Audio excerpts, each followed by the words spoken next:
राधा राधा राधा राधा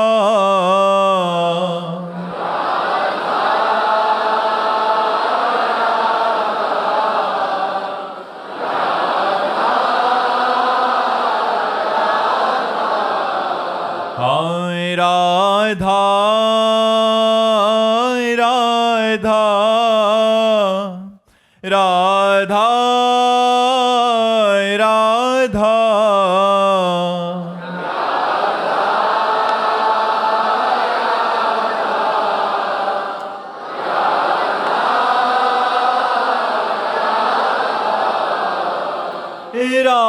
राधा राधा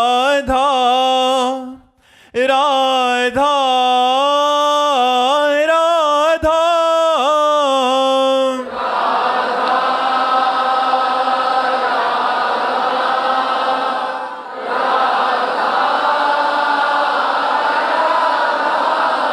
हाय राधा राधा राधा राधा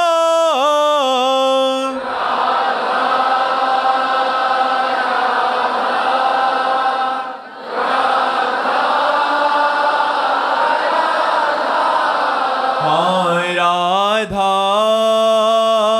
राधा राधा राधा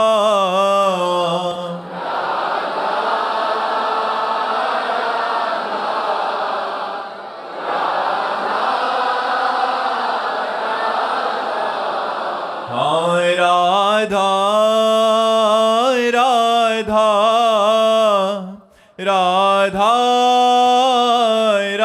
राधा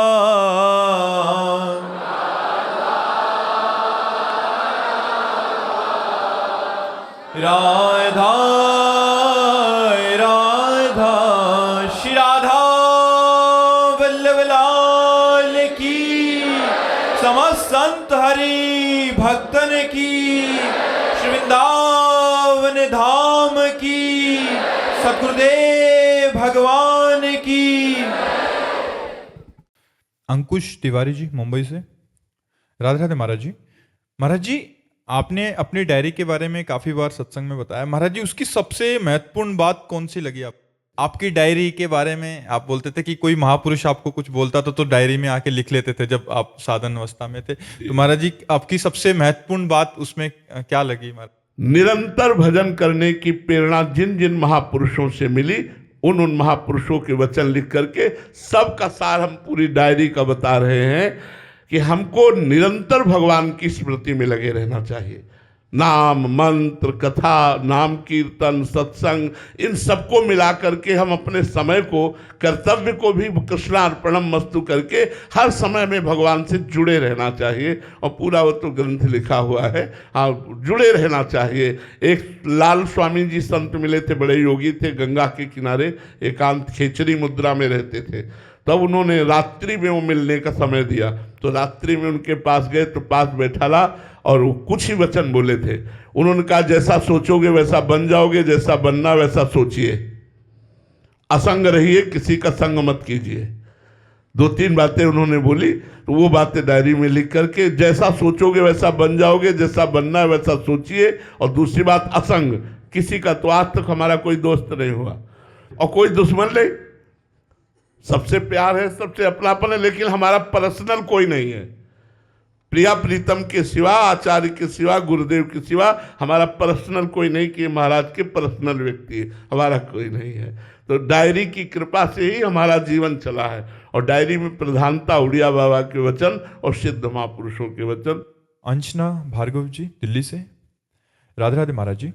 महाराज जी क्या आत्मज्ञान पाने के बाद व्यक्ति का मैं पूरी तरह समाप्त हो जाता है या सूक्ष्म रूप में रहता है? देखो दो मैं है, एक शुद्ध परमात्मा स्वरूप मैं है जिसे ब्रह्म कहते हैं, और एक अंतःकरण धर्म में मैं है, मन बुद्धि चित्त अहंकार। ये जो अंतःकरण का अहंकार है ये लय हो जाता है, ये पूर्ण रूप से लय हो जाता है। जो शुद्धमय है वो आत्मस्वरूप में स्थित जो महापुरुष है वो रहता है। जो अंतःकरण का मय है वो नष्ट हो जाता है। अंतःकरण के मय में शरीर को लेकर के अभिमान होता है, देहाभिमान, बुद्धि तक को लेकर के अभिमान होता है, और धन का अभिमान, बल का अभिमान, तपस्या का अभिमान, शरीर की क्रियाओं का अभिमान, ये सब होता है। तो अंतःकरण का जो मलिन अहंकार है वो नष्ट हो जाता है। शुद्धमय जो परमात्मा स्वरूप है वो बचता है, उसी का तो बोध होता है। वही शुद्ध स्वरूप जो मैं है वो परब्रह्म, अहम ब्रह्मास्मि, मैं ब्रह्म हूँ, ये अनुभव होता है। उसको अपने स्वरूप का अनुभव होता है, उसे ही आत्मबोध कहते हैं। आत्मज्ञान का मतलब है वेदांत शास्त्रों का प्रवचन कर लेना, वेदांत शास्त्रों के विषय में चर्चा कर लेना, पर बोध का मतलब है स्वरूप का बोध हो जाना। जिसे बोध हो गया वो चलते फिरते, उठते बैठते, खाते पीते, कुछ न करते हुए भी हर समय समाधि में रहता है।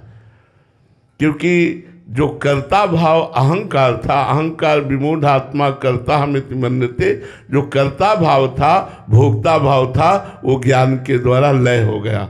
अब कर्ता भोक्ता भाव रहित स्वरूप में स्थित, अब प्रकृति की किया प्रकृति में हो रही, गुणानुगुण वर्तनते मनुष्या पार्थ सर्वसा, वो अपने स्वरूप में स्थित रहता है, वो मैं नष्ट नहीं होता।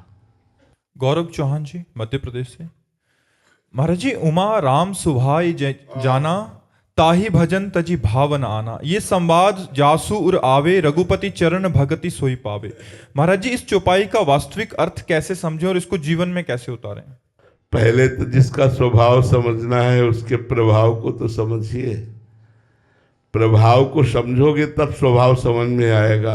इतना बड़ा महामहिम प्रभु भक्त के चरण दापता है, भक्त की घोड़े की बागडोर पकड़ करके सारथी के पद पर बैठा हुआ है, अपने भक्त की सेवकाई करता है। इतना बड़ा महामहिम प्रभु, तो जो भगवान की लीला कथा सुनकर, भगवान का नाम जप करके और भगवान के प्रभाव को जान गए, फिर उनके स्वभाव को जब देखा तो फिर उमा राम स्वभाव जे जाना, ताई भजन तज भाव नाना।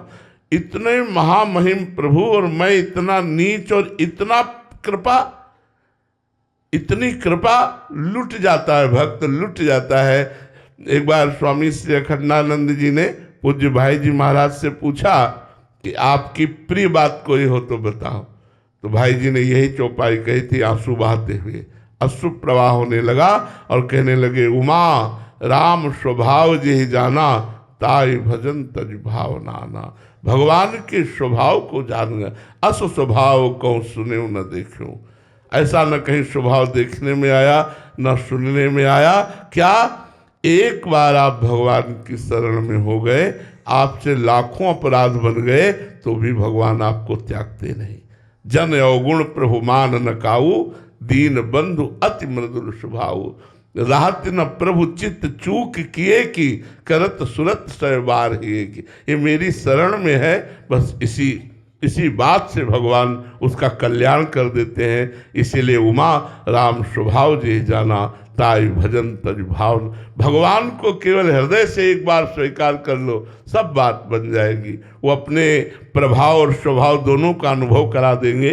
वास्तविक उसी को अनुभव होता है, सोई जाने जे देहु जनाई। जिसे भगवान अपने स्वभाव और प्रभाव को जना देते हैं वो भगवान में बिक जाता है, लुट जाता है। और जो भगवान में लुट जाता है तो संपूर्ण वैभव उसके चरणों में लुट जाता है। महाराज जी, क्या उनके अनन्य भक्तों में भी ये स्वभाव उतरता है? क्योंकि थोड़ा अंश मात्र उतरता, संपूर्ण तो नहीं, अंश मात्र उतरता। जो भगवान का स्वभाव है वो उनके भक्तों में अंश मात्र उतरता है, क्योंकि उन्हीं का चिंतन करते हैं हम। जिसका चिंतन करते हैं वैसे स्वभाव और प्रभाव होता है, तो अंश मात्र उतरता। पूर्ण रूप से तो भगवान के स्वभाव का और भगवान के प्रभाव का वेद भी नेति नेति वर्णन करते हैं। हाँ, वो उन अंश मात्र भक्तों में उतरता है। दिल कुमारी शर्मा जी, नेपाल से। राधे राधे महाराज जी। महाराज जी, श्री कृष्ण चरणों में रति मति गति संतों के अनुकंपा से होती है, ऐसा सुना जाता है। वे संत कैसे हों और हम उन संत का संसर्ग कैसे कर सकें जो कि प्रभु के चरणों में रति मति गति दे दें? वैसे बाहरी लक्षणों से संतों को नहीं पहचाना जा सकता। बाहरी लक्षण से दंभ पाखंड नाटक भी हो सकता है, पर जो संत है तो हमको ऐसे सेवन करना, जैसे हम मिठाई की दुकान में जाते हैं, हमें जो मिठाई पसंद आई तो हम मिठाई ले लेते हैं, लेकिन हम ये नहीं देखते कि ये मिठाई बेचने वाला मिठाई खाता है कि नहीं खाता, ये हम नहीं देखते, हम मिठाई ले लेते हैं।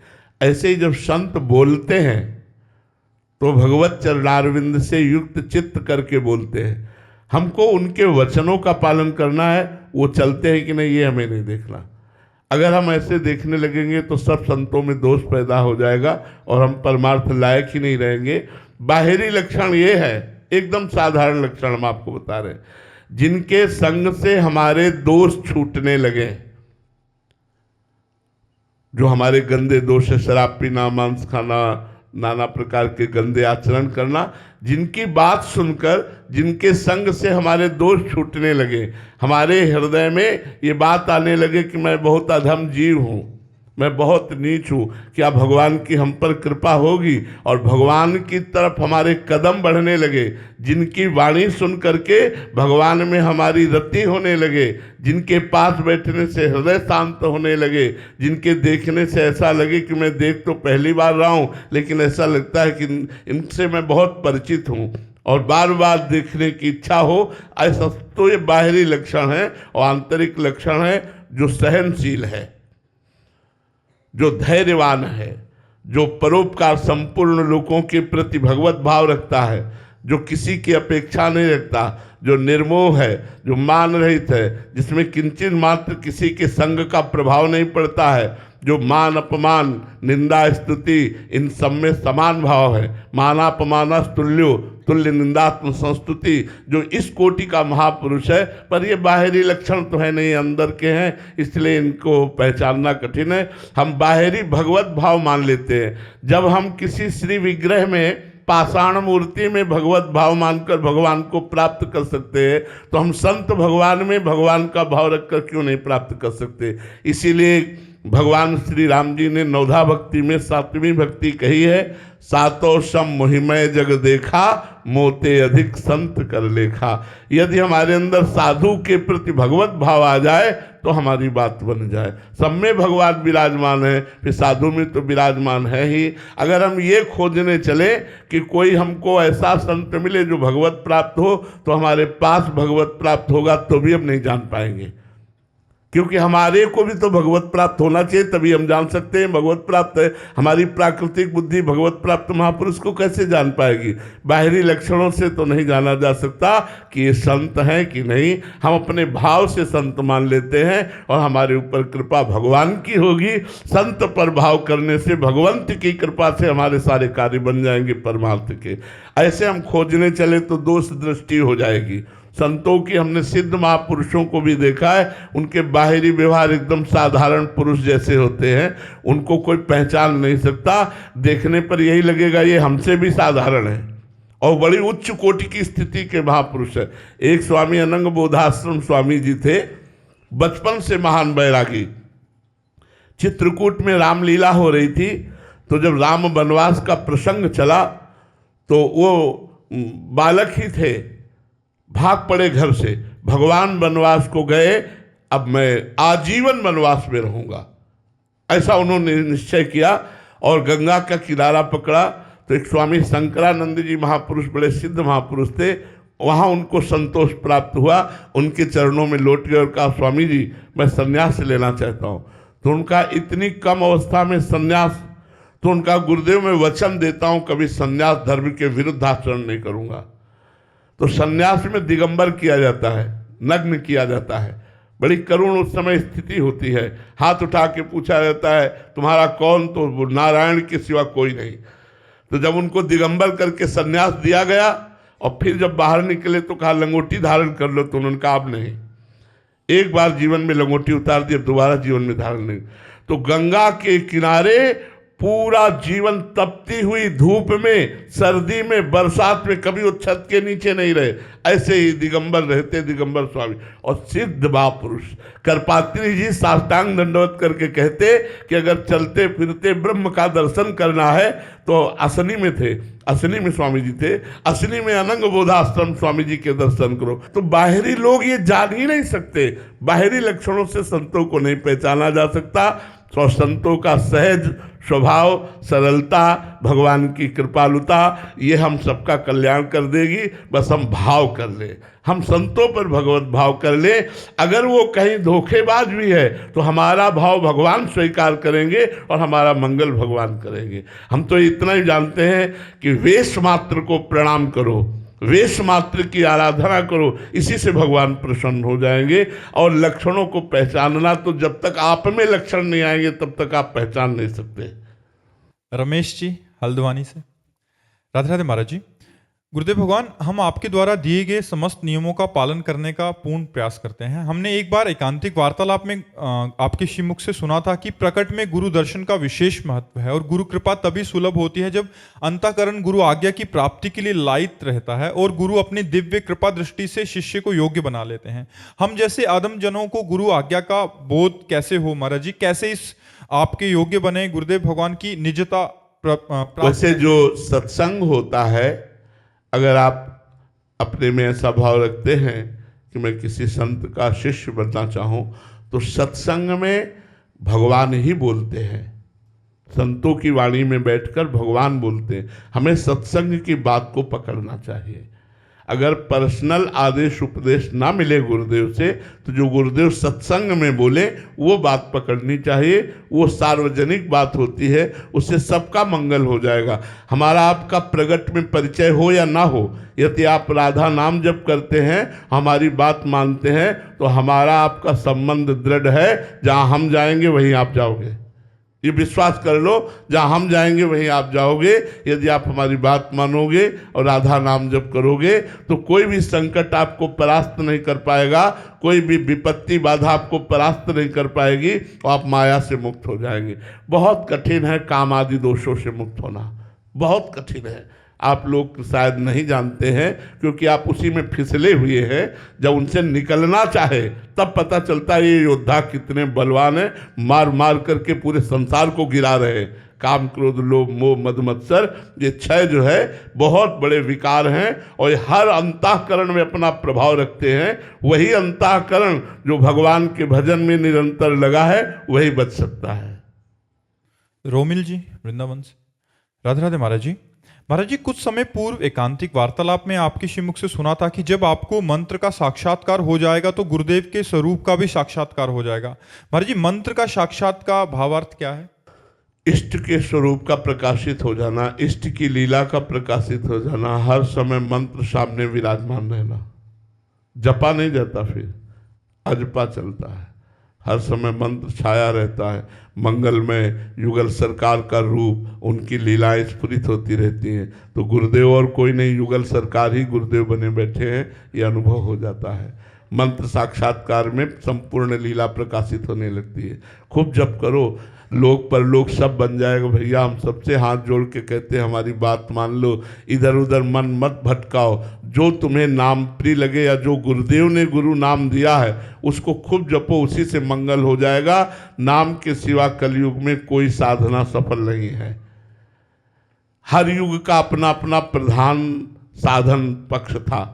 कृतयुगे ध्यायते विष्णु, त्रेतायाम यजते मखई, द्वापरे परिचर्यायाम कलौ तद्धर कीर्तनात्।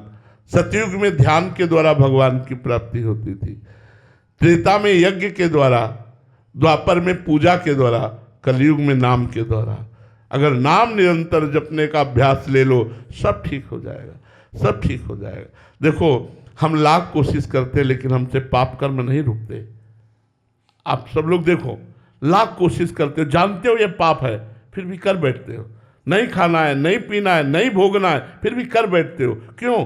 जानकारी के साथ हमारे अंदर अध्यात्म बल नहीं है। हमारे अंदर बल नहीं, हमारा मन हमको गिरा देता है, हमारा मन हमको परास्त कर देता है। यदि हम अधिक से अधिक नाम जप करेंगे तो श्री हरिवंश नाम बल लहो, अपने मन भाई सब कहो, रहो शरण हरिवंश की। अगर हम भगवत चरणारविंद प्रदान करने वाले आचार्य की शरण में होकर नाम जप करें, गुरुदेव की शरण में होकर नाम जप करें, तो हम अपनी जानकारी का सही प्रयोग कर सकते हैं। हमको विकार गंदी बातें गिरा नहीं पाएंगी। जैसे हम लोग कहते हैं कि हम चाहते नहीं हैं, पर पता नहीं कौन हमारे दिमाग में बैठ जाता है, हमसे ऐसा करवा लेता है, भूत सा आता है और वो करवा लेता है। इसी को वेग कहते हैं, काम वेग, क्रोध वेग, लोभ वेग, मोह वेग, ये सब वेग हैं। इन वेगों को झेलने की सामर्थ्य अध्यात्म में है, और अध्यात्म की चढ़ाई नाम जप से होती है। नाम जप करो तो अध्यात्म की सीढ़ियां चढ़ते चले जाओगे। भजन नसेनी प्रेम की, जितना नाम जप करोगे उतने आगे बढ़ते चले जाओगे। कीर्ति कुमार जी नागपुर से, राधे राधे महाराज जी। महाराज जी, बुद्धि तर्कनिष्ठ होने के कारण ईश्वर की निर्गुण उपासना में रुचि है महाराज जी।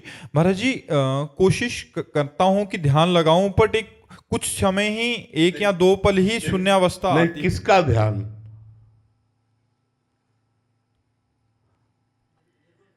निर्गुण का है? निर्गुण का ध्यान। निर्गुण का कोई ध्यान होता है? ऐसा ही बोल रहे हैं महाराज। नहीं, निर्गुण का, निराकार का कोई ध्यान होता है? महाराज जी, कोई विचार ना आए, कोई विचार ना आए, विचार शून्यता बने। हाँ, ये खास बात। निर्गुण निराकार के ध्यान का लक्ष्य क्या है? विचार शून्यता। जैसे नींद में कोई भी बात स्फुरित नहीं होती, स्वप्नावस्था नहीं, गाढ़ नींद में, ऐसे जागृत में गाढ़ अवस्था हो, कोई भी स्फुरित न सत न असत, वो है ध्यान। पर भाई, आप कर रहे हो और हम करके तुम्हें बता रहे हैं। हमारी बात तो मानो ना। 20 साल निर्गुण उपासक रहे, 1-2 साल नहीं बचपन से इस मार्ग में करके देख लो। जब तक शरण नहीं होगे तब तक बात बनेगी नहीं। आप देख लो, अगर हमारी बात मानो, नाम जब करते हुए नाम का ध्यान करो। नाम निर्गुण भी है, नाम सगुण भी है। वो आपको अकाल पुरुष तक पहुंचा देगा, अरूप में स्थित कर देगा। हमारा स्वरूप अरूप ही है, ये हमारा रूप नहीं है। हमारा स्वरूप निर्गुण ही है, निराकार ही हमारा स्वरूप है। नाम के बिना नहीं पहुंच सकते। आप करके देख लेना, आप करके देख लेना। अगर विजय प्राप्त कर लेना तो हमें बताना। जब तक नाम जप नहीं करोगे, भले गुरुदेव से लो, चाहे प्रणव लो, प्रणव मतलब समझ रहे हो ना, चाहे प्रणव लो या राम नाम लो या कृष्ण नाम लो या हरि नाम, बिना नाम जप किए उस अकाल परम पुरुष दिव्य सच्चिदानंद को प्राप्त नहीं हो सकते। वही साकार है, वही निराकार है, वही सगुण है, वही निर्गुण है, क्योंकि वही एक है। ये मानते हो ना, एक ही है, और हम फंसे आकार में हैं। अब इन समस्त आकारों की विस्मृति करने की सामर्थ्य निरंतर हम में नहीं है। आप देख लो ना। तो हम क्या करें? कांटे से कांटा निकाल के दोनों को फेंक दें, कांटे से कांटा निकाल के दोनों को फेंक दें। पहले तो गुरुदेव के रूप का साकार आश्रय लो। गुरुदेव बनाया है? नहीं महाराज। अपने मन को, अपनी, भगवान श्री कृष्ण सामने हैं और भीष्म पितामह जी कहते हैं, हे श्री कृष्ण, मैंने अपने जीवन में अपनी बुद्धि को कभी किसी का वरण करने नहीं दिया। आज इस कुंवारी बुद्धि को आपके चरणों में ब्याह करते हैं, अपनी कुंवारी बुद्धि को आपके चरणों में समर्पित करते हैं। तो करो ना, एक बार तो करके देख लो। मन बुद्धि मय्ये व मन आधत्स्व मयि बुद्धि निवेश है, तो निवशिष्य मय्ये व अतुर्धम न। ये मान ले यार, काहे को समय खराब कर रहे हो? नाम जप करो। महाराज जी, आप ही में वो आप ही में गुरुदेव की भावना है महाराज। अरे हम तो, हमारी तरफ पढ़ोगे तो निराकार से फिर आकार में आ जाओगे क्योंकि जिसका चिंतन किया जाता है, जो रस होता है, देख लो, भाग लो, भाग लो। जब भाग करके थक जाना तब आ जाना, तो हम तुम्हें पकड़ा देंगे हाथ ऐसी जगह जहाँ निराकार का जो सार है वो आप समझ जाओगे। ये महाराज है? जी, नाम दे दीजिए कोई। अब हम चिल्ला रहे हैं यार, इससे ज्यादा क्या? राधा राधा राधा राधा राधा। राधा जपो निराकार में स्थित हो जाओगे, राधा जपो साकार में स्थित हो जाओगे, राधा जपो कामनाओं की पूर्ति हो जाएगी, राधा जपो सब कुछ प्राप्त हो जाएगा। हम हाथ उठा के कहते हैं बचपन से साधन में रहे हैं, अष्टांग योग, सांख्य योग, कर्मयोग, भक्ति योग जैसा बना, गुरुजनों से वैसा जानकारी मिली, लेकिन सबके बाद अब हम सब भूल जाना चाहते हैं, केवल एक बात याद रखना चाहते हैं, राधा राधा राधा राधा। वही आपको दे रहे हैं, अगर आप ले पाओ तो ले लो। देख लो, डॉक्टर पीली दवा देता है या हरी दवा देता है, हमें जो भी देता है हम चुपचाप खा लेते हैं। यदि हम सद्गुरु रूपी वैद्य को ये डॉक्टर की तरह मानकर उनके द्वारा दिए हुए वचन रूपी दवा को हम खा लें तो हमारा कल्याण हो जाए, लेकिन हम क्यों में नहीं छोड़ पाते। डॉक्टर से नहीं करेंगे, लेकिन भवरोग की निवृत्ति कराने वाले संत सद्गुरुदेव से जरूर कह देंगे। हम आपसे सच्ची कहते हैं, नाम जप करो, देख लो आपका कल्याण हो जाएगा, आपको निराकार का बोध हो जाएगा, आपको साकार का साक्षात्कार हो जाएगा, जो चाहो वो हो जाएगा। पर नाम जप करने से होगा, नाम जप नहीं करोगे तो माना आपके प्रबल अभ्यास के कारण मिनट 2 मिनट आप शून्याकार वृत्ति की तरफ बढ़ेंगे, लेकिन फिर वही मन चंचल हो जाएगा, प्रपंच में फंसा देगा, क्योंकि उसको आश्रय नहीं मिला। भले प्रणव जपो, लेकिन उसको आश्रय आधार चाहिए।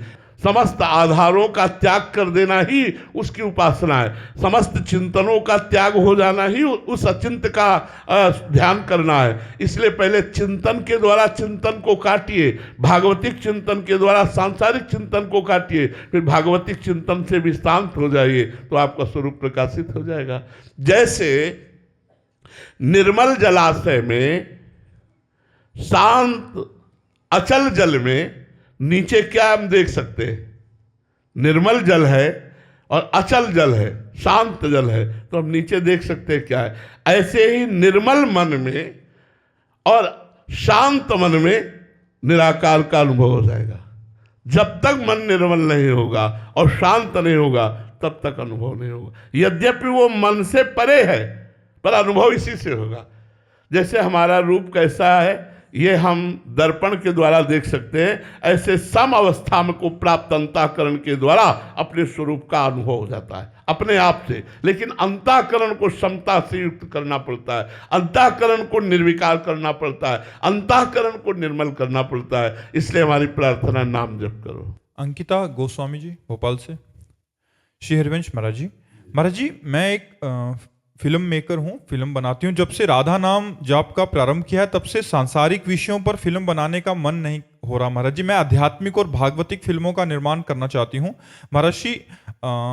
कथा लिखना और कलाकारों का चयन आदि करने में महाराज जी मुझे क्या क्या सावधानी रखनी चाहिए, उचित मार्गदर्शन, ताकि ज़्यादा विषय तो हमें इसका ज्ञान है नहीं, लेकिन हम इतनी बात जरूर कहते हैं जो सुन रहे हैं, इस समय हमें ज़रूरत है नौजवानों को विलासिता और व्यसन से बचाने की।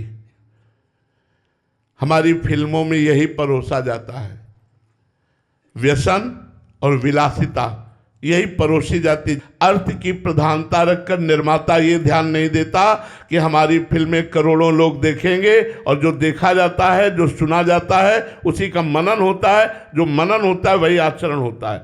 आज इसका फिल्मों का प्रभाव ये पड़ा है कि हमारे बच्चे नशेबाज हो रहे हैं। आज प्रभाव ये पड़ा है कि हमारे बच्चे बेविचारी बन रहे हैं। हमें चाहिए कि राष्ट्रभक्ति की, भगवान की भक्ति की, आध्यात्मिकता की झलक हमारी फिल्म में हो। हमें चाहिए एक परिवार कैसे जुड़े, एक परिवार कैसे चले, एक परिवार कैसे प्रेम में अपने जीवन का निर्वाह करे। पति का पत्नी के प्रति क्या भाव हो, पत्नी का पति के प्रति क्या भाव हो, भाई की भाई के प्रति कितनी प्रीता होनी चाहिए, पुत्र को माता पिता के प्रति कितना प्यार हो। ऐसी फिल्में बनाओ जिसमें हमारा समाज सुधार की तरफ चले, भ्रष्ट ना हो। अब ऐसे ऐसे दर्शन, ऐसे ऐसी क्रियाएं जिनको देख करके वासना बढ़े, गंदी बातें बढ़े, तो उससे माना कि लोग ज़्यादा मनोरंजन करेंगे, लेकिन हमारे समाज की सुधार की वृत्ति उसमें नहीं है। तो प्रायः हम सब ये देख रहे हैं कि आज फिल्मों में परोसा क्या जा रहा है।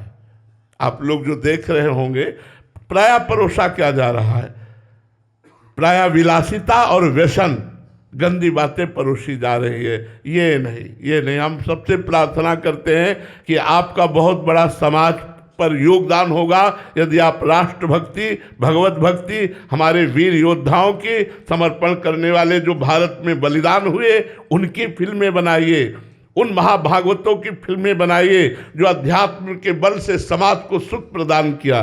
जैसे अभी एक निर्माता यहाँ आने के पहले उन्होंने रामकृष्ण परमहंस के लाडले विवेकानंद की फिल्म बनाई है और बहुत अच्छा उन्होंने परिचय दिया, तो हमने उनको धन्यवाद दिया कि आपने एक सत्य महापुरुष के जैसा भी बन पाएगा, आप उनके जीवन को दर्शाने की कोशिश की, इसलिए हम आपको नमस्कार करते हैं और धन्यवाद भी देते हैं। नहीं तो प्राय ऐसी फिल्में बनाई जाती है संतों के प्रति अश्रद्धा, विषयों के प्रति प्रियता और व्यसन के प्रति प्रियता। अब आप फिल्म में सिगरेट पीते दिखाई देंगे, शराब पीते दिखाई देंगे, नशा करते दिखाई देंगे, व्यभिचार करते दिखाई, हमारे बच्चों में यही बढ़ेगा और वही बढ़ रहा है। इसलिए हम समस्त फिल्म निर्माताओं से प्रार्थना करते हैं कि व्यसन और व्यभिचार पर शासन करते हुए आध्यात्मिकता को लेकर, राष्ट्रप्रियता को लेकर फिल्में बनाइए, गृहस्थी को लेकर फिल्में बनाइए, जिससे आज जो हमारी गृहस्थी टूट रही है, जो हाँ बड़ा